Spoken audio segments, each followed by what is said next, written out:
624cc twin cylinder all aluminium എഞ്ചിനാണ് നാനോയ്ക്കുള്ളത്. നമ്മൾ അടുത്ത കാലത്ത് ഓടിച്ച പല എൻട്രി ലെവൽ ഹാച്ച് ബാക്കുകളും 3 സിലിണ്ടർ ആയിരുന്നു. എന്നാൽ ഇത് 2 സിലിണ്ടർ ഉള്ളെങ്കിൽ പോലും അത് ഫീൽ ചെയ്യാത്ത രീതിയിൽ അല്ലെങ്കിൽ അതിൻ്റെ പ്രശ്നങ്ങൾ തോന്നാത്ത രീതിയിൽ വളരെ പവർഫുള്ളായിട്ട് തന്നെയാണ് ടാറ്റ ഇതിനെ അണിയിച്ചൊരുക്കിയിരിക്കുന്നത്. നാനോയെ ഒരു എല്ലാം തികഞ്ഞ സിറ്റി കാർ എന്ന് വിളിക്കാൻ 2-3 കാരണങ്ങളുണ്ട്. അതിൽ പ്രധാനപ്പെട്ട കാരണം ഇതിൻ്റെ ടേണിംഗ് റേഡിയസ് ആണ്. അതായത് വളരെ ചെറിയ ടേണിംഗ് റേഡിയസ് ആണ് നാനോയ്ക്കുള്ളത്. ഏതാണ്ട് 4 മീറ്ററിൽ നമുക്ക് നാനോയെ തിരിച്ചെടുക്കാം. മറ്റൊരു പ്രധാനപ്പെട്ട കാരണം നഗരങ്ങളിൽ സാധാരണയായി കണ്ടുവരുന്ന ഹമ്പുകൾ, ബമ്പുകൾ തുടങ്ങിയവ തോൽപ്പിക്കാവുന്ന രീതിയിൽ ഏതാണ്ട് 180 മില്ലിമീറ്റർ എന്ന് പറയുന്ന ഗ്രൗണ്ട് ക്ലിയറൻസ് ഉണ്ട്. അതും വളരെ പ്രധാനപ്പെട്ട കാര്യമാണ് സിറ്റി ഡ്രൈവിങ്ങിൽ.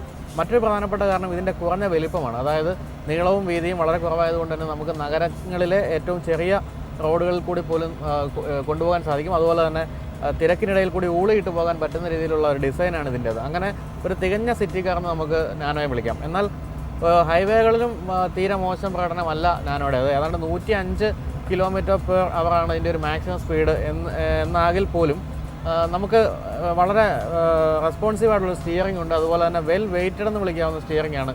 നമുക്ക് സ്ട്രൈറ്റ് ലൈൻ എബിലിറ്റി വളരെ നന്നായിട്ട് തരുന്നുണ്ട്. അതുകൊണ്ട് തന്നെ വളരെ കോൺഫിഡൻസോട് കൂടി നല്ല സ്പീഡിൽ നമുക്ക് ഹൈവേകളിൽ ഓടിക്കാൻ സാധിക്കും. നമുക്ക് കാഴ്ചയിൽ ചിലപ്പോൾ തോന്നിയേക്കാം ഇങ്ങനെ ഈ ഒരു ഹൈറ്റ് കൂടുതലുള്ള രൂപം അതുപോലെ തന്നെ ഒരു ചെറിയ കാറാണ്. ഈ 2 കാരണങ്ങൾ കൊണ്ട് തന്നെ നമുക്ക് സ്പീഡ് എടുക്കാൻ പറ്റുമോ എന്നൊരു സംശയം നാനോ കാണുമ്പോൾ തോന്നിയേക്കാം. എന്നാൽ ആ കാര്യത്തിൽ പേടിക്കുകയേ വേണ്ട. നല്ല കോൺഫിഡൻസ് തരുന്ന വളരെ മനോഹരമായി ഓടിച്ചു പോകാവുന്ന വാഹനം തന്നെയാണ് ഹൈവേയിലും നാനോ.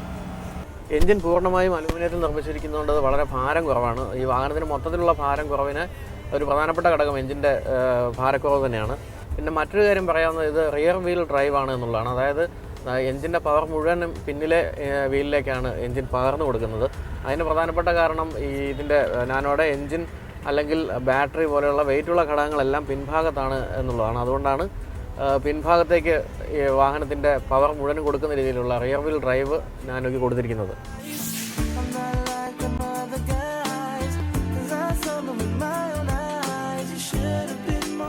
നാനോയ്ക്ക് പവർ സ്റ്റിയറിങ്ങോ ഡിസ്ക് ബ്രേക്കുകളോ ഒന്നുമില്ല.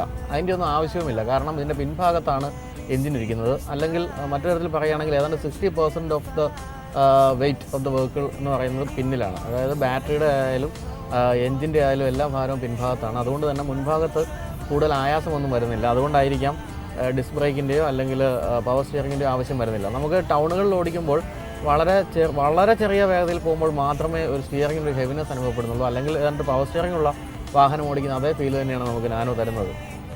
യാതൊരു പവർ ലാഗും ഇല്ലാത്ത എഞ്ചിനാണ് നാനോയുടേത്. സിറ്റി ഡ്രൈവിങ്ങിനും അതുപോലെ തന്നെ ഹൈവേ ഡ്രൈവിങ്ങിനും നന്നായിട്ട് ഉതകും. എങ്കിൽ പോലും മിഡ് റേഞ്ചിലാണ് ഏറ്റവും നല്ല പെർഫോമൻസ് എഞ്ചിൻ തരുന്നത്. പക്ഷേ ഒരു പ്രശ്നം തോന്നിയത് ഒരു മിഡ് റേഞ്ച് കഴിഞ്ഞ് ഏതാണ്ട് ഒരു 5600 RPM അല്ലെങ്കിൽ ഒരു 5500 RPM കഴിയുമ്പോൾ തന്നെ പവർ ലിമിറ്റഡ് ആകുന്നു. അതായത് മാക്സിമം പവർ അപ്പോൾ തന്നെ എഞ്ചിൻ ഡെലിവർ ചെയ്ത് കഴിഞ്ഞു.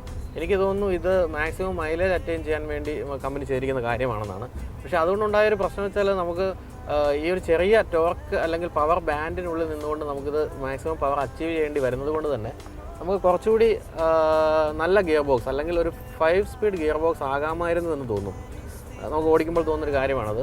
അപ്പോൾ ഈ ചെറിയൊരു പവർ ബാൻഡിനുള്ളിൽ നിന്നുകൊണ്ട് തന്നെ നമ്മൾ 4 ഗിയർ മാറ്റി കഴിയുമ്പോൾ അതോടുകൂടി പവർ ലിമിറ്റഡ് ആവുകയും ചെയ്യുന്നു. അപ്പോൾ ഈ പ്രധാനമായിട്ടും ഇപ്പോൾ നമ്മൾ ഓടിച്ചുകൊണ്ടിരിക്കുന്ന ഈ 4 സ്പീഡ് ഗിയർ ബോക്സിൻ്റെ ഒരു പ്രശ്നം 3rd ഗിയറിനും 4th ഗിയറിനും ഇടയ്ക്ക് വളരെ ചെറിയൊരു പവർ ബാൻഡേ ഉള്ളൂ എന്നുള്ളതാണ്. അതുകൊണ്ട് തന്നെ വൈഡായിട്ടുള്ളൊരു ഗിയർ റേഷ്യോ നമുക്ക് ലഭിക്കുന്നില്ല. അത് വാഹനത്തിൻ്റെ ഡ്രൈവിൻ്റെ ഒരു സുഖത്തെ ചെറുതായി കുറയ്ക്കുന്നുണ്ട്. പക്ഷേ അതൊരു 5 സ്പീഡ് ഗിയർ ബോക്സ് ആയിരുന്നെങ്കിൽ കുറച്ചുകൂടി നമുക്ക് രസിക്കുമായിരുന്നു എന്നുള്ളതാണ് സത്യം. പക്ഷേ പല കാര്യങ്ങളിലും എന്ന പോലെ വില കുറയ്ക്കാൻ വേണ്ടി ടാറ്റ ചെയ്തിരിക്കുന്ന ഒരു കാര്യമാണിത്. പക്ഷേ നമുക്ക് കിട്ടാത്തൊരു കാര്യത്തെപ്പറ്റി അധികം ആഗ്രഹിച്ചിട്ട് കാര്യമില്ല. ഏതായാലും 4 സ്പീഡിൽ തന്നെ അല്ലെങ്കിൽ 4 സ്പീഡ് ഗിയർ ബോക്സ് തന്നെ രസകരമായി ഓടിച്ചു പോകാവുന്ന ഒരു വാഹനം തന്നെയാണ് ടാറ്റ നമുക്ക് തന്നിരിക്കുന്ന നാനോ. വാഹനത്തിൻ്റെ മൊത്തത്തിലുള്ള ഡ്രൈവിംഗ് ഡൈനാമിക്സ് മെച്ചപ്പെടുത്താൻ വേണ്ടി പല കാര്യങ്ങളും ടാറ്റ ചെയ്തിട്ടുണ്ട്. അതിൽ പ്രധാനപ്പെട്ട കാര്യം മോണോകോക്ക് ചേസസ് കൊണ്ടുവന്നു ഈ വാഹനത്തിന് എന്നുള്ളതാണ്. അതുകൂടാതെ തന്നെ ധാരാളം അതായത് 8 മെമ്പേഴ്സ് അതായത് ക്രോസ് മെമ്പേഴ്സും ലോങ് മെമ്പേഴ്സുമായിട്ട് 8 മെമ്പേഴ്സിൻ്റെ സപ്പോർട്ട്സ് ഉള്ള ഒരു സബ് ഫ്രെയിമും കൂടി ഈ വാഹനത്തിനുണ്ട്. അതുകൊണ്ട് തന്നെ എനിക്ക് തോന്നി സ്റ്റെബിലിറ്റിയുടെ ഏറ്റവും പ്രധാനപ്പെട്ട കാരണം അത് തന്നെയാണ്. നമ്മൾ ഈ വാഹനം കാഴ്ചയിൽ സൃഷ്ടിക്കുന്ന ആ ഒരു പ്രശ്നമുണ്ടല്ലോ, ഹൈറ്റ് കൂടിയൊരു വാഹനം, അതുകൊണ്ട് തന്നെ അതിൻ്റെ സ്റ്റെബിലിറ്റി എങ്ങനെ ഉണ്ടാകുമെന്നുള്ളത് അതിന് ആശങ്കയില്ലാത്ത രീതിയിൽ നമുക്ക് ഡ്രൈവ് ചെയ്യാൻ സാധിക്കുന്നത് ഈ ഡിസൈനിൻ്റെ അല്ലെങ്കിൽ ഈ ചേസസിൻ്റെ ഡിസൈനിൻ്റെ മികവ് കൊണ്ടാണ്. ലിമിറ്റഡ് RPMഉം അതുപോലെ തന്നെ 4 സ്പീഡ് ഗിയർ ബോക്സും ആയതുകൊണ്ട് തന്നെ വളരെ പവർഫുള്ളായിട്ട് തന്നെ എഞ്ചിനെ നമുക്ക് പെട്ടെന്ന് മെരുക്കിയെടുക്കാൻ പറ്റുന്നുണ്ട്. അതായത് 60 കിലോമീറ്റർ വേഗത എടുക്കാൻ വേണ്ടി വന്ന് 9.1 സെക്കൻഡ്സ് ആണ്. അതിൽ പ്രധാനപ്പെട്ട ഒരു കാര്യം മാരുതി 800ൻ്റെ അതേ റേഞ്ചാണ് ഇതെന്നുള്ളതാണ്. അതായത് മാരുതി 800ന് 60 കിലോമീറ്റർ വേഗത എടുക്കാൻ വേണ്ടി വരുന്നത് 9 സെക്കൻഡ്സ് ആണ്. എന്നാൽ ഇതിന് 9.1 സെക്കൻഡ്സ്, അത്രേ ഉള്ളൂ വ്യത്യാസം. അത് 800cc ആണെന്നുള്ളൊരു പ്രധാനപ്പെട്ട കാര്യം നമ്മൾ ഓർക്കുകയും വേണം. എന്നാൽ 100 കിലോമീറ്റർ വേഗത എടുക്കാൻ ഈ വാഹനത്തിന് വേണ്ടി വരുന്നത് 29 സെക്കൻഡ്സ് ആണ്. ആ കാര്യത്തിൽ മാരുതി 800 കുറച്ചുകൂടെ മുന്നിലാണ്. അതായത് 26 സെക്കൻഡ്സ് കൊണ്ട് തന്നെ 800ന് 100 കിലോമീറ്റേഴ്സ് അച്ചീവ് ചെയ്യാൻ കഴിയുന്നുണ്ട്.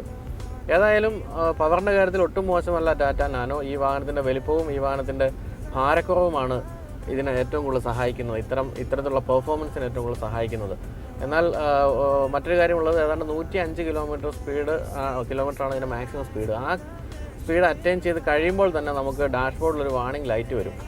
ആ വാർണിംഗ് ലൈറ്റ് എന്ന് പറയുന്നത് മാക്സിമം സ്പീഡായി എന്ന് കാണിക്കുന്നതാണ്. ആ സമയത്ത് തന്നെ ഫ്യുവൽ കട്ടാവുന്നു, പവർ കട്ടാവുന്നു. അങ്ങനെ മാക്സിമം സ്പീഡ് നമ്മളെ അതിൽ തന്നെ കമ്പനി ലിമിറ്റ് ചെയ്തിരിക്കുകയാണ്. അതിൽ കൂടുതൽ വാഹനത്തിന് നമ്മൾ എത്ര ശ്രമിച്ചാലും സ്പീഡ് എടുക്കാൻ സാധിക്കുകയില്ല. ഇത് ഒരു തരത്തിൽ പറഞ്ഞാൽ നല്ലൊരു സേഫ്റ്റി ഫീച്ചറാണ്. ഇത്രയും വെയിറ്റ് കുറഞ്ഞൊരു വാഹനത്തിന് അതിൽ കൂടുതൽ സ്പീഡ് എടുത്താൽ ഉണ്ടാകാവുന്ന പ്രശ്നങ്ങളിൽ നിന്ന് നമ്മളെ സംരക്ഷിക്കാൻ വേണ്ടി കമ്പനി ചെയ്തിരിക്കുന്ന കാര്യമാണെന്ന് തോന്നുന്നു. ഏതായാലും അത് അധികം കണ്ടിട്ടില്ലാത്തൊരു ഫീച്ചറാണ്. അത് ടാറ്റ നാനോയ്ക്കുണ്ട്. ഡ്രൈവിംഗ് ഡൈനാമിക്സ് വർദ്ധിപ്പിക്കാൻ വേണ്ടി ടാറ്റ നാനോയിൽ പല കാര്യങ്ങളും ചെയ്തിട്ടുണ്ട്. അതിൽ ഏറ്റവും പ്രധാനപ്പെട്ട കാര്യം ഇതിന് മോണോകോക്ക് ചേസസ് കൊണ്ടുവന്നു എന്നുള്ളതാണ്. ആ ചേസസ് കൊണ്ടുവന്നു മാത്രമല്ല, ഏതാണ്ട് 8 മെമ്പേഴ്സ്, അതായത് ക്രോസ് മെമ്പേഴ്സും ലോങ് മെമ്പേഴ്സുമായിട്ട് ഏതാണ്ട് 8 മെമ്പേഴ്സിൻ്റെ സപ്പോർട്ടോട് കൂടിയ ഒരു സബ് ഫ്രെയിമും നാനോയ്ക്കുണ്ട്. അതുകൊണ്ട് തന്നെയാണ് എനിക്ക് തോന്നുന്നത് ഇത് വളരെ സ്റ്റെബിലിറ്റി തരുന്നൊരു വാഹനമായി മാറിയത് അതുകൊണ്ടാണ്. അത് തന്നെയുമല്ല, ഏതാണ്ട് മറ്റ് വാഹനങ്ങളെക്കാൾ, ഏതാണ്ട് ഈ സെഗ്മെൻറ്റിൽ അല്ലെങ്കിൽ ഇതിനേക്കാൾ തൊട്ട് മുകളിൽ വരുന്ന സെഗ്മെൻറ്റിൽ വരുന്ന വാഹനങ്ങളെക്കാൾ 20% ഭാരം കുറയാനും അതുപോലെ തന്നെ ഈ ഹൈറ്റ് കൂടുതലാണെങ്കിൽ പോലും സ്റ്റെബിലിറ്റി നിലനിർത്താനും കഴിയുന്ന ഈ ചേസസിൻ്റെ മികവാണ്.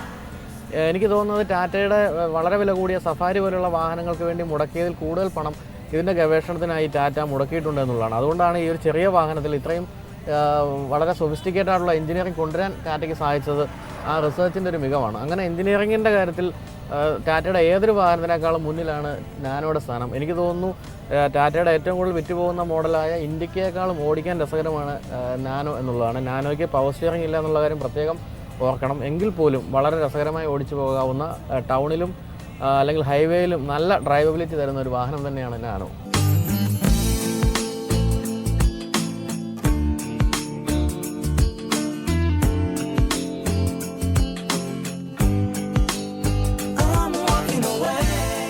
മൂന്ന് വേരിയൻ്റാണ് ടാറ്റ നാനോയ്ക്കുള്ളത്. എൻട്രി ലെവൽ മോഡലിന് 1,27,000 രൂപയാണ് വില. അതിന് നടുക്ക് മറ്റൊരു വേരിയൻ്റ് ഉണ്ട്, അതിന് 1.5 ലക്ഷം രൂപ വില വരും. ആ വേരിയൻറ്റിൽ AC ഉണ്ട്. എന്നാൽ നമ്മളിപ്പോൾ ഓടിച്ചുകൊണ്ടിരിക്കുന്നത് ടോപ്പ് എൻഡ് മോഡലാണ്. ഇതിന് 1,88,000 രൂപയാണ് വില. ഇതിൽ AC-യും ഉണ്ട്, മുൻഭാഗത്ത് പവർ സ്റ്റിയറിംഗും ഉണ്ട്.